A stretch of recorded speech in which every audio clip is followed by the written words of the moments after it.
You know what's crazy? You're sitting there staring at your budget app, trying to figure out why you're always short on cash at the end of the month. You've got your car payment listed, $487, insurance, $156, gas, maybe $200, and you feel pretty good about it because, hey, at least you tracked the big stuff, right? But here's what you don't see. Last Tuesday, you grabbed a coffee through the drive-thru on your way to work. Thursday, you swung by Target real quick because your car was already warmed up. Saturday, you drove across town to save $3 on a shirt that was on sale. And just yesterday, you ordered takeout instead of cooking because honestly, after sitting in traffic for 40 minutes, you just couldn't deal. None of those decisions felt like they were about your car, but every single one of them was. Your car isn't just costing you what shows up in your budget. It's costing you in 1,000 invisible ways that are quietly draining your bank account, and most people will go their entire lives without ever realizing it. My name is Rayhan, and I spend way too much time thinking about the hidden costs that keep people broke. And if you're someone who feels like you're doing everything right with your money, you've got a budget, you're tracking your spending, you're not going crazy with lifestyle creep, but you still can't figure out why you're not getting ahead financially, make sure to hit that subscribe button and give this video a thumbs up if this helps you out. Because today we're talking about the single biggest budget item that almost nobody calculates correctly. And it's not your mortgage. It's not your student loans. It's your car. And before we go deeper, quick context, because this confused me for years too. When most people think about car costs, they think in monthly payments, maybe insurance, maybe fuel. What nobody shows you is what that car quietly does to your future money, especially retirement. That's actually why I built a simple tool for myself called the Retirement Car Cost Planner. It's not some fancy finance thing. It just connects the dots between what you're paying for your car today and what that same money could have turned into later. I'll link it below if you're the kind of person who likes seeing the numbers instead of guessing, but you don't need it to understand this video, because once you see how cars really work financially, you'll never look at a reasonable monthly payment the same way again. This is the part most people never actually sit down and calculate. Here's the thing, and this is where most people completely mess this up. When you ask someone what their car costs them, they'll rattle off their monthly payment. Maybe they'll add insurance if they're feeling thorough. The really diligent folks might even include gas. But that's like saying the cost of owning a house is just your mortgage payment. You're not wrong, but you're so spectacularly incomplete in your understanding that you might as well be wrong. According to AAA's 2024 study, the average cost to own and operate a new vehicle in the United States is $12,297 per year. That's over $1,000 a month. But when researchers from the University of Michigan Transportation Research Institute surveyed car owners about what they thought their vehicles cost them annually, the average estimate was $5,600. People are off by more than 50%. They're underestimating their car costs by almost $7,000 a year. That's not a rounding error. That's a vacation. That's a Roth IRA maxed out. That's your emergency fund sitting right there and visible because you've convinced yourself your car costs way less than it actually does. Look, let's start with the obvious stuff, because even here, most people are getting it wrong. Your monthly payment. Okay, you know this one. Let's say it's $500 a month. That's $6,000 a year. Simple math. Insurance. Average full coverage auto insurance in the US runs about $2,150 a year, according to Bankrate's 2024 data. That's roughly $179 a month. You're probably tracking this one too. Gas. The average American drives about 13,500 miles per year according to the Federal Highway Administration. If your car gets 25 miles per gallon and gas costs $3.50 a gallon, that's 540 gallons times $3.50, which equals $1,890 a year. Call it $158 a month. Maintenance and repairs, people start getting fuzzy. AAA estimates this at about $1,296 per year for a sedan, or $108 a month. But be honest, when was the last time you budgeted $108 for car maintenance? Most people don't. They treat oil changes and tire rotations as these surprise expenses that pop up every few months. So far, we're at about $11,336 a year, or $945 a month, and we haven't even gotten to the invisible costs yet. Now, you might be thinking, okay, Rayhan, but I drive a used car. I paid cash. I don't have a car payment. Cool, subtract $6,000. You're still spending over $5,000 a year on that free car you think is saving you money, which, don't get me wrong, is way better than having a payment, but it's not nothing. And here's what most people don't realize. That $5,000 is just the baseline, the visible costs, the stuff that shows up on your credit card statement with the word automotive attached to it. The real costs? They're hiding in plain sight. This is the part where it gets really interesting, and this is the part that's going to make some of you uncomfortable because once you see this, you can't unsee it. Let's talk about depreciation. Your car loses value the second you drive it off the lot. Everyone knows this, but do you know how much? A new car loses on average about 20% of its value in the first year. If you bought a $35,000 car, that's $7,000 that just evaporated, gone, vanished into thin air. But Rayhan, you're saying, I don't care about depreciation because I'm not selling my car. And that's exactly the kind of thinking that keeps people broke, because that $7,000 is real money. It's money you put into an asset that immediately became worth less. If you had put that $35,000 into an S&P 500 index fund instead and it grew at the historical average of 10% per year, after 1 year you'd have $38,500. Instead, you have a car worth $28,000. The difference between those two scenarios is $10,500 in 1 year. Over 5 years, assuming 7% annual depreciation on the car and 10% annual growth on the investment, your car would be worth about $23,800. Your investment would be worth about $56,400. That's a $32,600 difference. That's the invisible cost of car ownership that never ever shows up in your budget. That's money you could have had, but instead it's sitting in your driveway, rusting. But it gets even more insidious. Your car makes things convenient, and convenience costs money in ways you never calculate. There's a Target 2 miles from your house. You need laundry detergent. Your car is sitting right there in the driveway. The keys are on the hook, you get in, drive over, grab the detergent. But while you're there, you see those cute throw pillows you don't need, and that candle that smells amazing. And oh, the Halloween decorations are already out, better grab some of those for next month. You came for an $8 bottle of detergent, you left spending $67. This is what researchers call friction costs.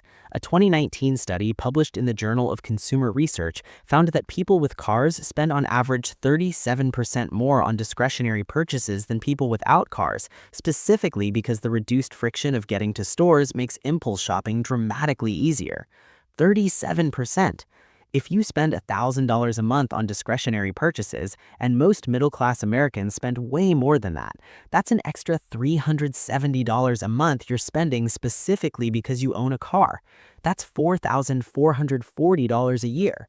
And before you say, well, I need to buy stuff anyway, ask yourself this. How much of what you bought last month did you actually need versus what you bought because you were already at the store and it was convenient? Let's talk about food for a second. The average American household spends about $3,526 per year on food away from home, according to the Bureau of Labor Statistics. But households with cars spend significantly more than households without cars because, and here's the kicker, you can just swing through a drive-thru. You're tired, you're driving home from work. There's a Chick-fil-A right there. It would take you 30 seconds to pull in. If you go home, you have to park, walk inside, figure out what to cook, actually cook it, and then clean up. The path of least resistance is pulling into that drive-thru, and that decision, repeated 3 times a week at $25 per meal, costs you $3,900 a year. Now, I'm not saying you'd never eat out if you didn't have a car, but here's what research from Cornell University's Food and Brand Lab found. People who have to walk or take public transit to restaurants eat out about 42% less frequently than people who drive. 42% of $3,900 is $1,638. That's $1,600 a year you're spending on food specifically because getting it is frictionless. Here's something almost nobody calculates. Your car costs you time, and your time has monetary value. The average American commute is 27.6 minutes each way, according to the U.S. Census Bureau. That's 55.2 minutes per day, or about 4.6 hours per week, or 239 hours per year. If you make $50,000 a year working 2,080 hours, your time is worth about $24 per hour. Those 239 hours you spend commuting represent $5,736 in lost productivity. But Rayhan, I'd have to commute anyway, even without a car. Maybe, but here's what's interesting. A 2023 study from the National Bureau of Economic Research found that people who drive to work live, on average, 4.2 miles farther from their workplace than people who take public transit. Why? Because driving makes distance feel less burdensome. You took a job farther away, or bought a house farther from work, specifically because you had a car and it didn't feel like that big of a deal. But every one of those extra miles is time you're trading for nothing. And time isn't just money in the abstract sense, it's actual money. Those 239 hours could be a side hustle. They could be learning a skill that gets you promoted. They could be building something. Instead, they're spent sitting in traffic, listening to podcasts about productivity while being spectacularly unproductive. Now, this whole thing spirals out of control, and this is the part that really frustrates me because I see people do this over and over and over. Your car doesn't just cost money directly, it enables an entire lifestyle that costs money. You bought a car so you could take a job in the suburbs that pays $8,000 more than your city job. Great. Except now you need the car, so that's $12,000 a year in car costs. You're actually down $4,000. But the house is cheaper out there. Okay, is it cheaper by more than $4,000 a year? Because if not, you didn't save money. You just rearranged your expenses and convinced yourself you were being smart. And it compounds. You live farther out, so you drive more, so you spend more on gas. You're farther from friends, so you drive to see them, or you don't see them as much, and you spend money on entertainment to fill the gap. You're tired from commuting, so you spend more on convenience. Look, there's a reason people in car-dependent cities spend, on average, $9,100 more per year on transportation than people in walkable cities, according to a 2024 analysis by the Smart Growth Foundation. And it's not just the car itself, it's everything the car makes possible and necessary.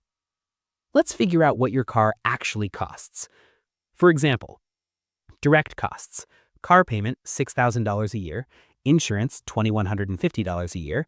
Gas, $1,890 a year. Maintenance, $1,296 a year. Subtotal, $11,336 a year. Invisible costs.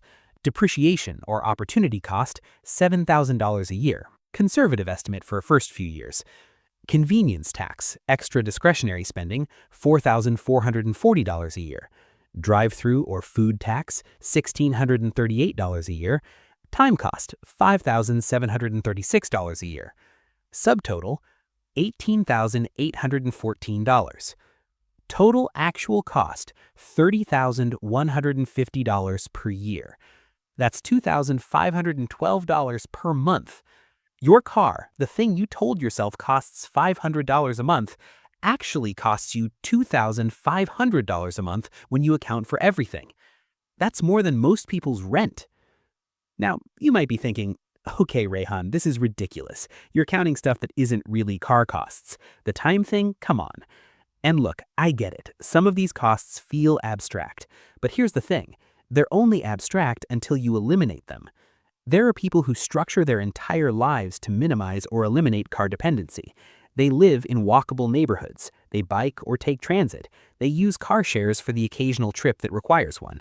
And you know what? They spend way, way less money, not just on transportation, on everything. Because here's what most people don't realize. Your car isn't just a line item in your budget. It's the organizing principle around which your entire financial life is structured. And for most people, it's an incredibly expensive organizing principle. So why do we do this to ourselves? Why do we spend $30,000 a year on something we think costs $6,000? Because we're not taught to think about cars as an economic decision. We're taught to think about them as a necessity, as freedom, as for independence. And that's not entirely wrong. For millions of Americans, a car genuinely is necessary. There's no public transit, there's no bike infrastructure, everything is spread out. I'm not naive about this. But here's the shift that needs to happen psychologically. Even if you need a car, you can still be honest about what it costs you. Most people avoid calculating the true cost because it's uncomfortable. If you really sat down and realized you're spending $30,000 a year on your car, you'd have to confront some hard questions. Is this job worth it? Is this house worth it?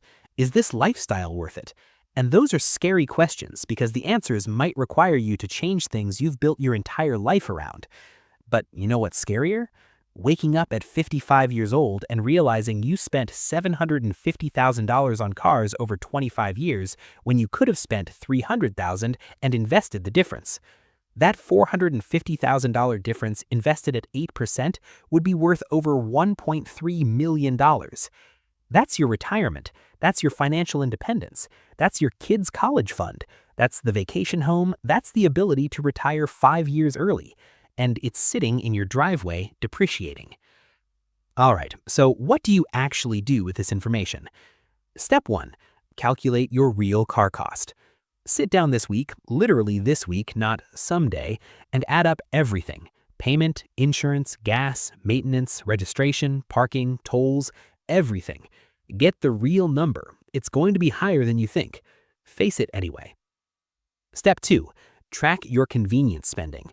For 1 month, track every single purchase you make because you drove somewhere. Every drive-through coffee, every Target run, every I'm already out impulse buy. You need to see this pattern in your own life because right now, I guarantee you're underestimating it. Step 3. Calculate the opportunity cost. Take the total amount you're spending on your car annually, multiply it by the number of years you plan to own cars, then plug it into a compound interest calculator at 8%. Look at what that number could be. I'm not saying this to make you feel bad. I'm saying this because you need to see in concrete terms what this decision is costing you. Step 4. Question your assumptions. Do you actually need the car you have, or do you need a car? Could you downgrade? Could you go from 2 cars to 1? Could you move closer to work? Could you negotiate remote work? I know these sound like huge changes. They are, but so is spending $30,000 a year on transportation. Step 5. Make one change. You don't have to overhaul your entire life today, but make one change that reduces your car dependency or car costs. Maybe you start biking to the grocery store once a week. Maybe you batch your errands so you're not making 5 trips when 1 would do. Maybe you start cooking at home twice a week instead of hitting the drive-thru. Maybe you refinance your car loan to a lower rate. Maybe you shop around for better insurance. One change this month. Because here's the thing about invisible costs. They stay invisible until you shine a light on them. And once you see them, you can't unsee them. Every time you get in your car, you're going to think about this. Every time you pull into a drive-thru, you're going to think about this. That awareness is uncomfortable, but it's also powerful because you can't change what you don't acknowledge. Look, I'm not anti-car. I'm not sitting here telling you to sell your vehicle tomorrow and start taking the bus in a city with no public transit. That's not realistic for most people. But what I am saying is this. The average American will spend somewhere between $600,000 and $1 million on cars over their lifetime. That's actual money, real dollars, that could be doing something else. And most people sleepwalk through that spending. They never question it. They never calculate it. They never wonder if there's a different way. The car companies don't want you thinking about this. The dealerships don't want you thinking about this. The entire American economy is built around you not thinking about this. But you need to think about this, because the difference between being intentional about your transportation costs and just going with the flow is literally the difference between retiring at 62 and retiring at 70. It's the difference between financial stress and financial peace. It's the difference between having options and feeling trapped. Your car is probably the second largest expense in your life after housing. For some of you, it might actually be larger than your housing costs. But unlike your house, it's not building equity. It's not an investment. It's pure consumption, depreciating by the day. So be honest about what it costs. Be ruthless about whether you're getting value proportional to that cost. And be willing to make changes if the math doesn't make sense. You're not bad with money because you own a car. You're not making some catastrophic mistake. But you might be making a mistake by not understanding the full cost of that car, by not being intentional about it, by letting it invisibly drain your resources in ways you never calculated. The goal isn't to feel guilty. The goal is to feel informed, to make decisions with your eyes open. Because once you see the real numbers, you might decide the convenience is worth it. You might decide that $30,000 a year for the freedom and flexibility of car ownership is a fair trade. And if you do, great. At least you made that choice consciously, understanding what you're trading off. But I suspect that for a lot of you watching this, once you run the real numbers, you're going to realize that you can do this differently, that you can structure your life in a way that costs you less without sacrificing the things that actually matter to you. And that's when things get exciting, because that $30,000 a year, that's the money that changes your life. That's the money that buys you freedom. Real freedom, not the freedom to sit in traffic, the freedom to quit a job you hate, the freedom to take a risk, the freedom to retire early. Your car can't give you that, but the money you're not spending on your car can. So do the math, be honest with yourself, and make a change. If this video helped you see your car costs differently, hit that like button and subscribe for more content on the financial decisions that quietly determine whether you build wealth or stay broke. Drop a comment and let me know what your real car costs are once you calculate everything. I bet it's higher than you thought. I'll see you in the next one.